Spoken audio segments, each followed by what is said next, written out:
사도신경으로 신앙 고백을 하시고 수요 양육 예배 하나님께 드리도록 하겠습니다. 신앙 고백. 나는 전능하신 아버지 하나님 천지의 창조주를 믿습니다. 나는 그의 유일하신 아들 우리 주 예수 그리스도를 믿습니다. 그는 성령으로 잉태되어 동정녀 마리아에게서 나시고 본디오 빌라도에게 고난을 받아 십자가에 못 박혀 죽으시고 장사된 지 사흘 만에 죽은 자 가운데서 다시 살아나셨으며 하늘에 오르시어 전능하신 아버지 하나님 우편에 앉아 계시다가 거기로부터 살아있는 자와 죽은 자를 심판하러 오십니다. 나는 성령을 믿으며 거룩한 공교회와 성도의 교제와 죄를 용서받는 것과 몸의 부활과 영생을 믿습니다. 아멘. 오늘 여덟째 날 9번째 시간입니다. 계속 여덟째 날을 가지고 강의를 계속 할까 좀 고민하고 좀 망설이고 있는데 특별한교 아니면 오늘로 해서 여덟째 날 강의를 마무리 지으려고 합니다. 지금까지 우리가 여덟째 날에 대해서 함께 말씀을 좀 살펴보았었는데 좀 여덟째 날에 대한 이 메시지가 여러분 좀 이해가 좀 되시나요? 여덟째 날을 여러분들이 좀 이해하기 위해서는 예수님께서 안식 후 첫 번째 날, 즉 여덟째 날에 부활하셨다라는 것을 가장 밑에다가, 그러니까 그 여덟째 날에 담고 있는 메시지의 가장 그 중심에 두고 여러분들이 성경에 나와 있는 여덟째 날에 하나님 무슨 일을 하셨는가 라는 그 메시지를 예수님이 부활하셨다라는 그 내용에 접목해서 여러분들이 이해를 하시면 좀 더 많은 풍성한 메시지를 얻을 수 있지 않을까 싶어요. 성경 자체가 예수 그리스도에 대한 이야기이고 특별히 예수님께서 하셨던 십자가의 죽으심과 부활에 대한 이 내용을 담고 있습니다. 그래서 누가복음을 보면 누가복음 24장을 보면 이제 엠마오로 가는 제자들에게 예수님이 부활하신 몸 상태로 나타나시잖아요. 그때 예수님이 뭐라고 말씀하시냐면 모세의 글과 선지자들의 글에서 예수 그리스도가 죽었다가 살아날 것에 대한 이야기로 날 것에 대한 예언의 말씀이 성취되었다는 것을 풀어서 설명해 주는 장면이 나옵니다. 그러니까 여러분 성경 자체 특별히 이제 뭐 구약은 옛 약속, 옛 언약으로 말하는데 그 옛 언약, 그 언약이 뭘로 이루어져 있냐? 그것도 역시 오실 예수님에 대한 생명으로 이렇게 맺어지는 언약이라는 거죠. 신약도 예수님의 생명으로 맺어지는 언약인데 문제는 시간과 공간의 제약을 받고 살아가는 우리에게 있어서는 하나님은 시간이 없으시기 때문에 예수 그리스도라는 이 확실한 언약의 중보자를 말씀하시지만 시간의 그 테두리 안에 살아가는 우리에게 있어서는 어떤 에게는 예수님이 오실 예수님의 시간을 살아가는 자들이 있고요.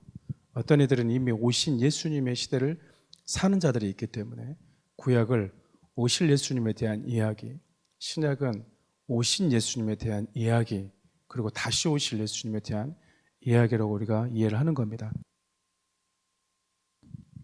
그러니까 오실 예수님에 대해서 이야기할 때 성경에 뭘 얘기하고 있어요? 예수님 오셔서 뭐 할 거냐? 그러니까 예수님에 대한 이야기인데 예수님 무슨 의미가 있냐라고 할 때는 십자가의 복음과 부활의 복음을 이야기해 주면 되는 거야. 복음 자체가 기쁨의 소식인데 그래서 누가복음을 보면 그렇게 표현하는데 천사가 나타나서 그렇게 얘기하잖아요.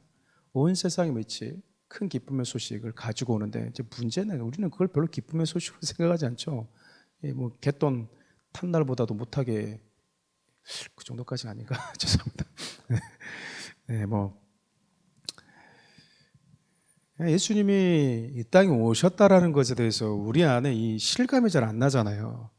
그래서 어떻게 보면 가끔씩 이제 예수님이 이 땅에 오셨다, 날 위해 죽으셨다 했을 때 우리가 눈물 콧물 막 범벅이면서 성령에 취해서 막 떼굴떼굴 구르는 일들이 있어요. 어떻게 보면 그런 시간들이 주님이 죽으셨다, 나의 죄를 대속하셨다라는 것들을 들어왔었는데 이제 그런 사건들을 겪으면서 내 안에 감각이 생기는 거죠. 쉽게 얘기하면 이게 예수님이 내 주를 사했다라는 소식이 이렇게 기쁜 소식인가라고 하는 망가져 있는 우리의 감정이 깨어나는 거라고 보면 되겠죠.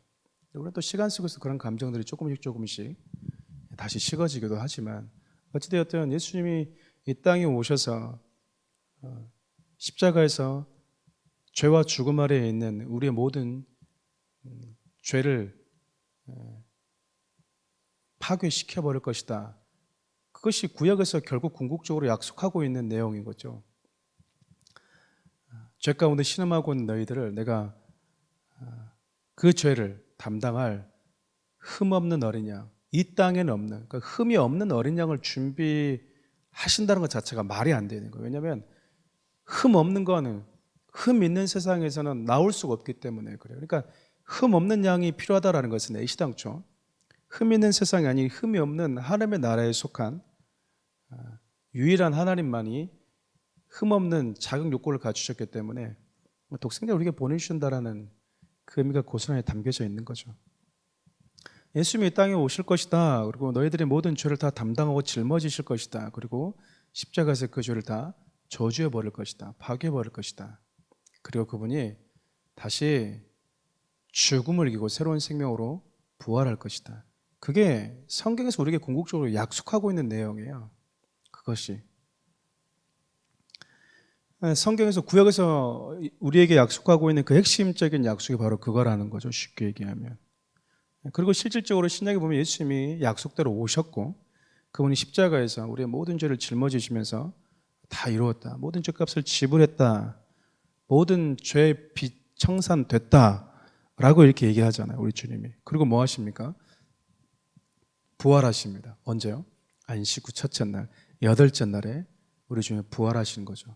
우리 주님의 부활은 7일 동안 범죄함으로 인해서 하나님이 주신 안식을 잃어버린 그 세상을 살아가고 있는 인간들에게 죄와 죽음이 영향력이 미치지 않는 새로운 세상을 약속하신, 그리고 그 새로운 세상을 시작하기 위해서 우리 주님이 첫 번째로 부활하셨고 당신 안에 있는 자들을 새로운 피조물로 바꿔주시면서 새 창조가 이미 시작이 되었다라고 볼 수 있어요.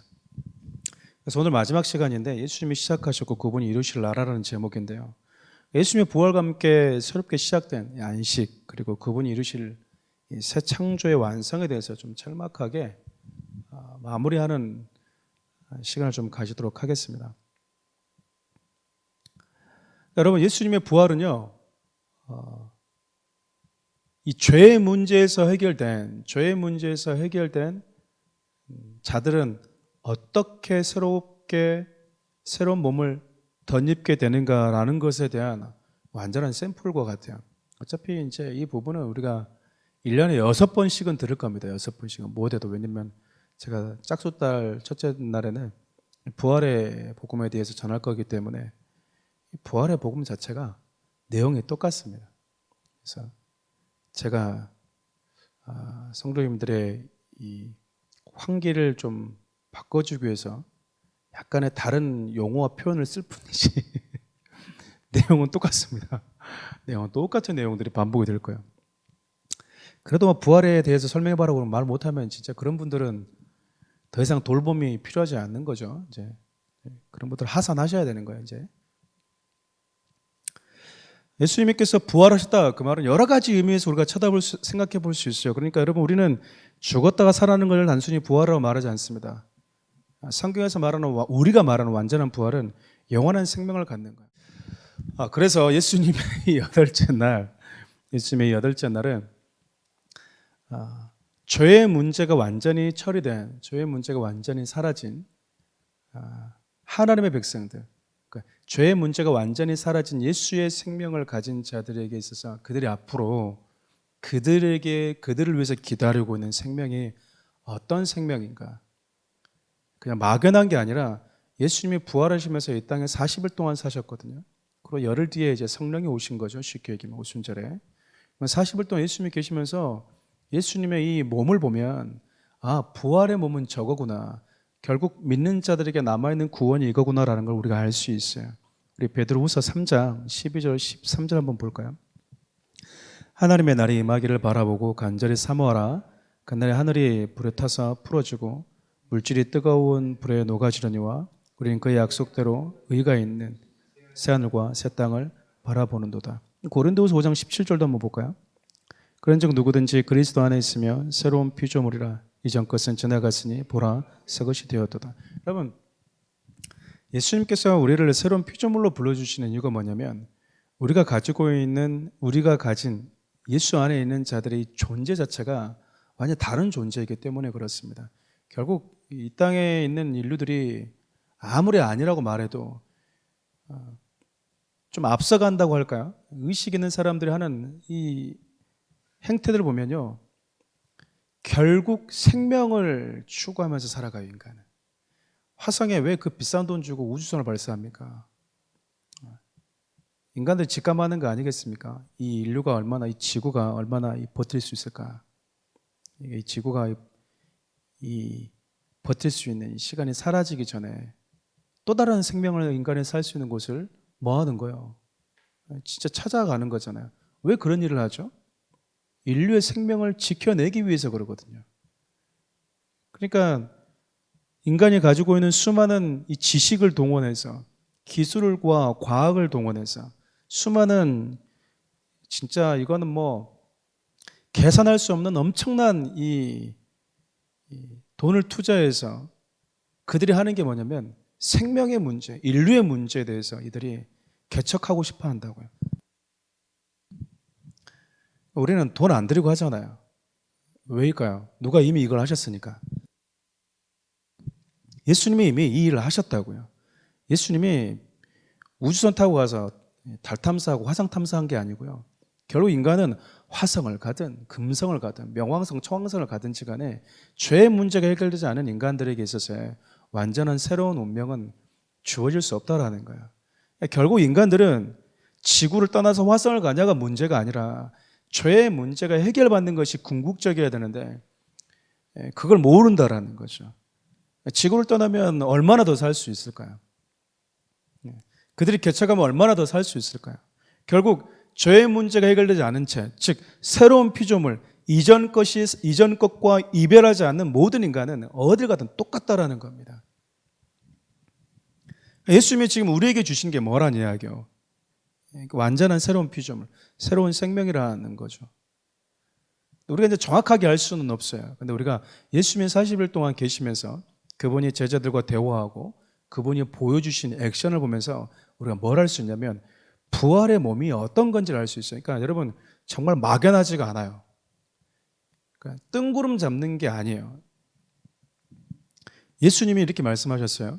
부활하신 이후에 의심하는 제자에게 내가 그 손에다가 못자국에다 손을 넣어봐야지 나는 믿을 것 같아. 예수님이 뭐라고 말씀하시냐면 만져봐라 라고 얘기 만져봐라. 제자들은 또 뭐라고 생각하냐면 영이야? 영인가? 우리가 지금 예수님 눈앞에 있는데 영인가? 이렇게 생각했다고요. 근데 예수님이 이렇게 말씀하세요. 영은 살과 뼈가 없다. 근데 나는 있다. 여러분 부활하신 예수님의 몸에 뭐가 있다는 얘기예요? 스킨이 있다라는 거예요. 뼈가. 여러분 근데 무슨 몸이냐면 시간과 공간을 초월한 그러니까 죽음의 이 바이러스가 넘보지 못하는 몸을 입으셨다라는 거예요. 영으로 살아난 게 아니라는 거죠. 그러니까 결국 우리가 예수 그리스도를 믿으면서 우리가 덧입게 될 이 부활의 몸의 형체는 뭐가 있어요? 살과 뼈가 있어요. 살과 뼈가. 영이 아니라는 거예요. 영의 몸이라는 거예요. 영의 몸과 육의 몸이 여러분 아주 유사한 것 같아요. 근데 뭐가 없을까요? 거기 죄가 없다고요. 죄가. 예수님이 문이 닫혀있는데 뭐 해버립니까? 그냥 지나가 버려요. 제자들과 함께 있다가 순간 이동을 해버리는 거죠. 그래서 제가 느끼는 것 중에 하나가 뭐냐면 이것도 약간의 조금 뭐 동의 안 하신 분도 있겠지만 우리 인간이 가지고 있는 이 사고 중에 시간과 공간을 초월할 수 있는 부분적이나마 시간과 공간을 초월할 수 있는 우리 인간이 가지고 있는 게 한 가지가 있어요. 그게 뭐냐면 생각입니다. 생각. 생각은 여러분 10년 전으로도 갈 수 있고요. 그리고 눈 감으면 내가 가고 싶은 곳도 갈 수 있어요. 지금 여러분 살짝 눈 감으면은 집으로도 갈 수 있다고요. 많은 분들이 설교 시간에 자꾸 집에를 왔다 갔다 해서 문제지만 어쨌든 뭐 합니까? 생각은요 순식간에 갈 수 있어요. 근데 우리 몸은 그 생각을 못 따라가죠. 여러분 영의 몸은 그것과 같이 할 수 있다는 것 아니겠습니까? 시공간을 초월하는 몸이라는 거 우리가 알 수 있어요. 그러니까 여러분 시공간을 초월하는 자들이 살 수 있는 그곳, 그게 뭐라고 말하냐면 우리가 약속한 게 약속받은 게 있는데 그게 뭐냐? 새하늘과 새 땅이다라고 얘기하는 거예요. 요한계시록 우리 21장을 한번 볼까요? 시작. 내가 새하늘과 새 땅을 바라보니 처음 하늘과 처음 땅이 없어졌고 바다도 다시 있지 않더라. 자, 여기까지 한번 봐볼게요. 지금 사도 요한이 보는 거예요. 마지막 날 이제 믿는 자들이 그 약속된 새 하늘과 새 땅, 이게 좋은 걸 다 이단들이 가져가 버려가지고 신천지 같은 애들이 가져가서 걔들은 이 땅에 새 하늘과 새 땅이 임한다고 그래요. 근데 성경을 보면 처음 하늘과 처음 땅이 뭐해졌대요? 사라진대요. 그래서 막 열방에서 막 돈다발 싸들고 온다고 그러잖아요. 돈다발 싸들고. 자기가 이제 왕 같은 제사장으로서 이 비밀을 풀어준대요. 여러분 새하늘과 새 땅이 있는데도 불구하고 비밀을 풀어주면 어떻게 되겠어요? 그때는 얼굴과 얼굴을 맞대면서 다 아는 건데 부분적으로 알던 자들이 그날에는 모두가 얼굴과 얼굴을 보면서 맞대면서 아는 곳인데 그때가 됐는데도 불구하고 몰라가지고 비밀 물어보고 비밀 가르쳐주고 있고 돈 따로 갖고 돈 받고 나는 강동원 씨 나는 송중기 씨 내 신하로 데리고 있으면서 나는 말씀 가르치려고 그러고 있으면 그게 탐욕이지. 이슬람에서 말하는 그들이 말하는 극락과 뭐가 다르냐 그 말이에요. 진짜 웃겨요. 근데 성경을 보면 분명히 새하늘과 새 땅을 얘기하세요. 그러면서 뭐라고 그 전에 얘기하냐면 이전 것은 다 지나간다. 그러니까 옛 것은 다 지나간다. 아담이 범죄할 때 아담에게 주고 싶었던 빛과 태양과 달과 이 땅의 하늘과 이건 전부 다 사라진다라는 거예요. 이 땅에 존재했던 원소 작은 요소 하나까지 다 사라진다. 다. 누가 이 땅에 그러면 그러니까 아담을 시작으로 하나님께서 창조하셨던 첫 번째 창조 세계가 전부가 뭐 한다라는 거예요.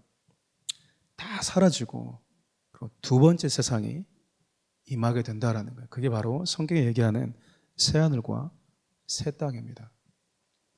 그러니까 새 창조가 이루어지는 거죠. 어떻게 보면 이전 것과의 이별은 작별은 새로운 것과 우리 주님이 예비하신 것과의 만남을 위해서 반드시 필요한 거예요. 그래서 여러분 우리도 뭐라고 성경이 방금 얘기하냐면 옛 것은 다 지나간다. 너희가 보라 새 것이 되었다. 이전 것은 다 지나갔다. 이전 것에 집착하지 말아라. 그 얘기거든요. 그럼 여러분과 제가 눈뜨고 보고 있는 이 세상도 뭐 한다라는 거야? 주님이 심판하시는 그날, 주님이 다시 오시는 그날이 이 세상에 옛 것이 지나가는 마지막 정류소와 같은 이제 마지막 지나가는 시간이라는 거야. 저 여러분들 살아가는 이 세상에 주님 오셨는데 이 땅에 멀쩡하게 있지 않다라는 거죠. 전부 다 사라진다라는 거예요. 그리고 2절 한번 볼까요?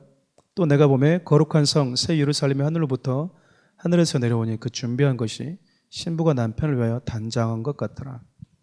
내가 들으니 보좌의 큰 음성이 나서 이르되 보라 하늘의 장막이 사람들과 함께 있으며 하나님이 그들과 함께 계시리니 그들은 하나님의 백성이 되고 하나님은 친히 그들과 함께 계셔서 모든 눈물을 그 눈에서 닦아주시리니 다시는 사망이 없고 애통하는 것이나 곡하는 것이나 아픈 것이 다시 있지 아니하리니 처음 것들이 다 지나갔음이라.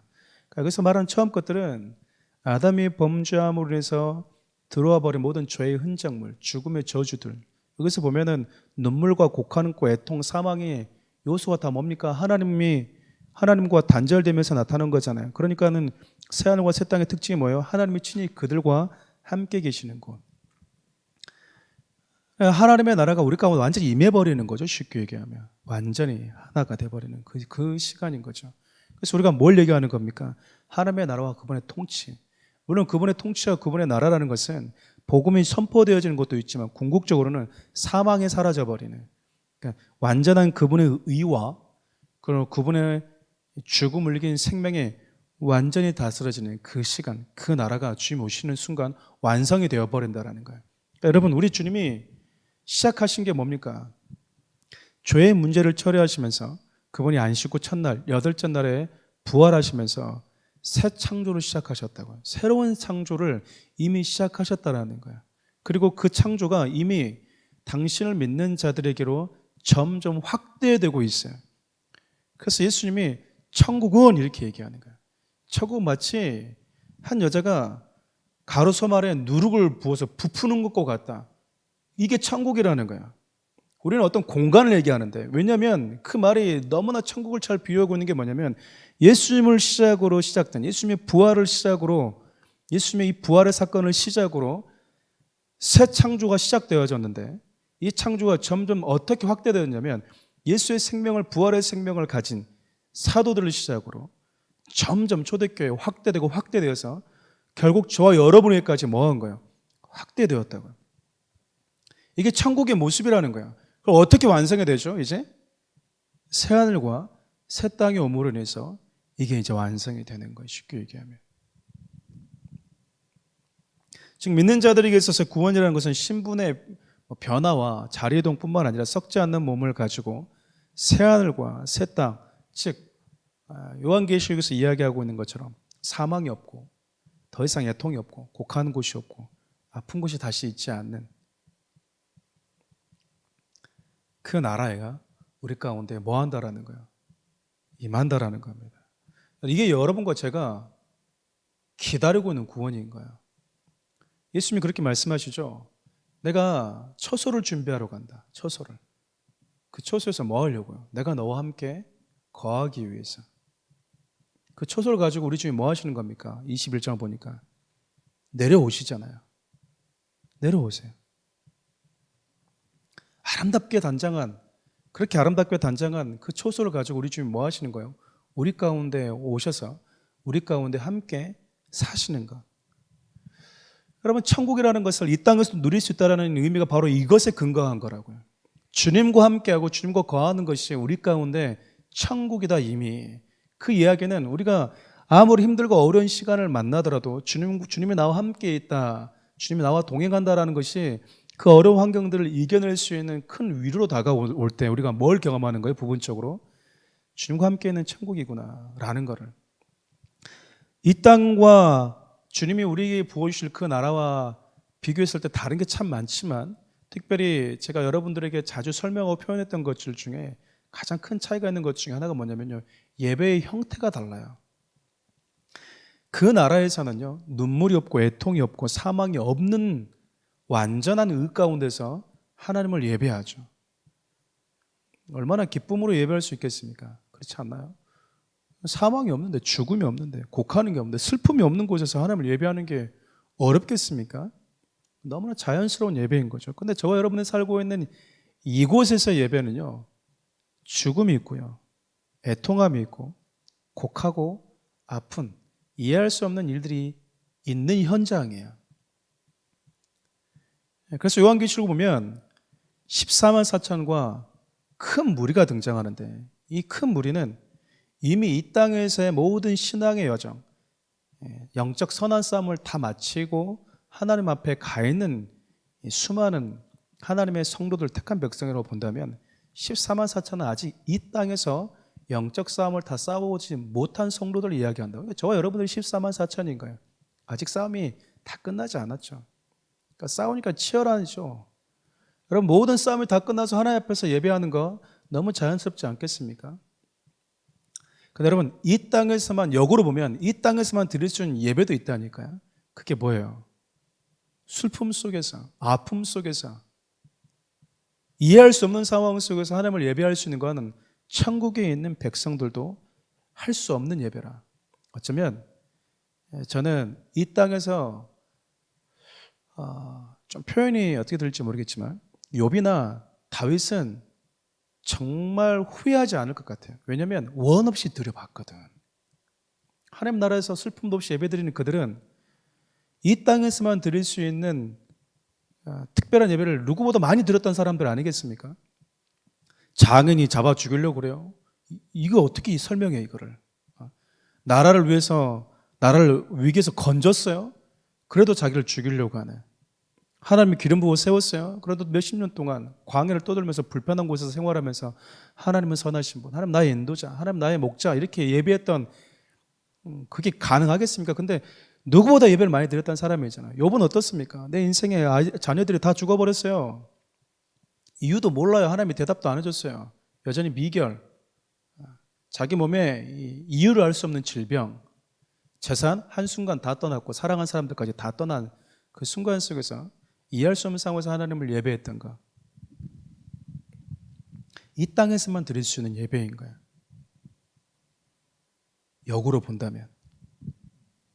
성경이 우리에게 얘기하고 있는 게 있습니다. 예전에 안인숙 사모님이라고, 제가 참 이렇게 어렸을 때 책 보고 너무 좋아했었는데, 제가 사모님 좋아했던 분은 이분이 처음이 아니지 않았나, 얼굴 한 번도 보지 못했습니다. 제가 그 책을 볼 때도 그분이 90이 넘으셨으니까 사모님 꼭 한번 만나 뵙고 싶다 그랬었는데 미국에 사셔가지고, 뭐 시간 있으면 한번 읽어보십시오. 당신은 죽어요 그런데 안 죽어요 라는 두꺼운 책입니다. 또 죽으면 죽으리라. 이번에 이제 일제치하 때 그리고 이 공산 정권을 지나면서 이 주규철 목사님, 소년 목사님을 다 만나시죠. 감옥에서. 그 속에서 이렇게 신사참배하지 않았다는 이유로 이렇게 이분도 끌려가세요.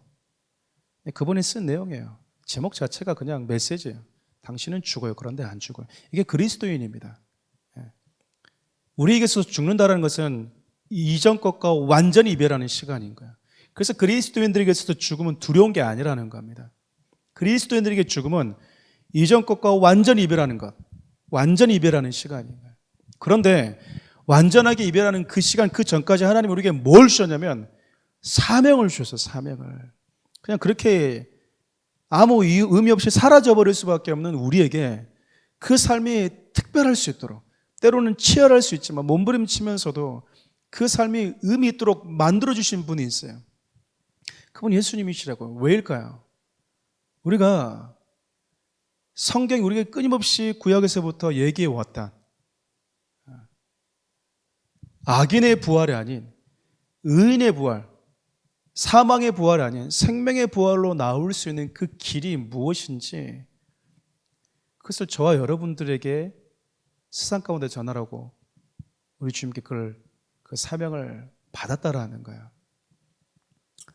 저는 그런 생각들 많이 합니다. 제가 성도들에게 자주 그런 표현들을 쓰잖아요. 여러분, 우리가 할 수 있는 최고의 믿음에 반응하면서 오늘 하루를 지나가십시오.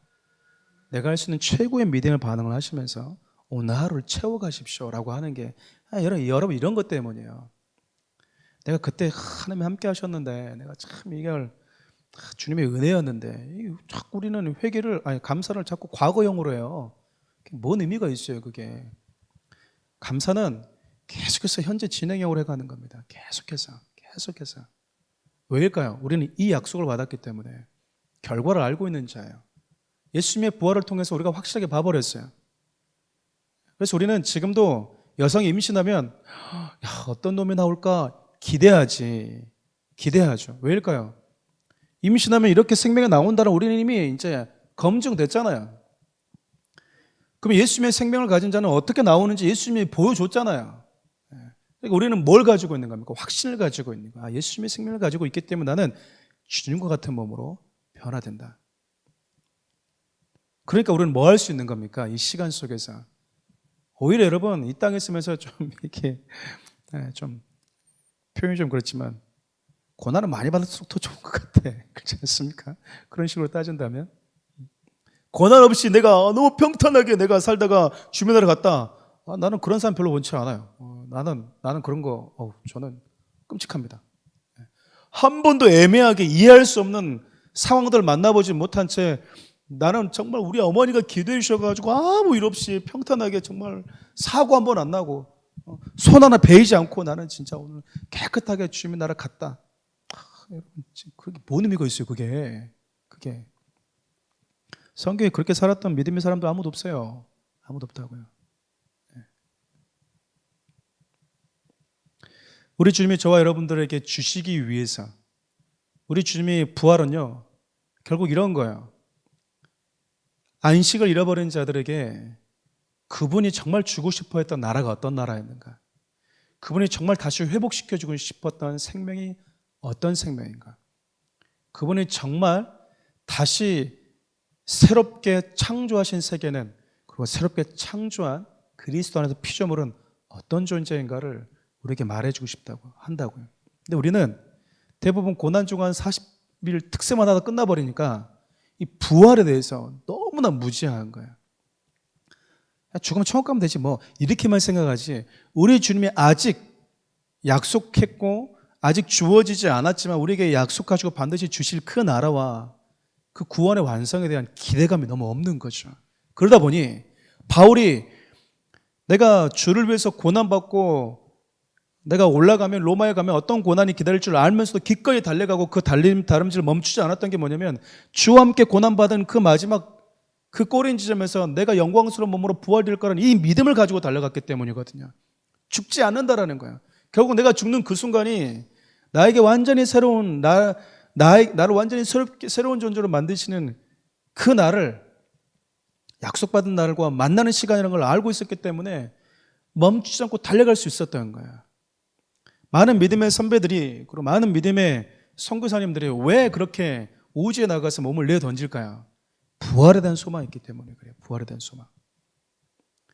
십자가의 복음뿐만 아니라요, 부활에 대한 복음, 부활에 대한 소망이 없으면 못 달려가는 거야. 여러분, 이 부활의 소망이 우리로 하여금 뭐하게 만드냐면 고난을 견디게 만들어줍니다.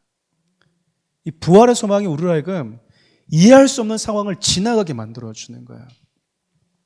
사랑하는 우리 교회 성도들이, 왜 예수님이 성경에 굳이 안식 후 첫날 8째 날 우리에게 말씀하고 있는가 라는 것을 여러분 다시 한번 여러분 스스로에게 질문을 던져보셔서, 야, 우리에게 그냥 이런 약속이 기다리고 있구나 라는 정도가 아니라 나에게 남아있는 이 잠시 한 번뿐인 이 시간들을 내가 어떻게 달려야 될지, 내가 주와 함께 고난받는 것, 내가 의를 위하여 핍박받는 것, 때로는 내가 평탄하게 사는 것이 내 인생의 가장 좋은 것이다라고 하는 것이 아니라 내가 복음을 위해서 기꺼이 내 삶을 때로는 내어 던질 수도 있는, 그래도 전혀 아깝지 않는 그 부활의 신앙, 우리 주님이 우리에게 약속하신 그것을 바라보면서 그런 믿음의 정말 멋있는 여정과 모험을 해볼 수 있기를 바라요. 기도합시다.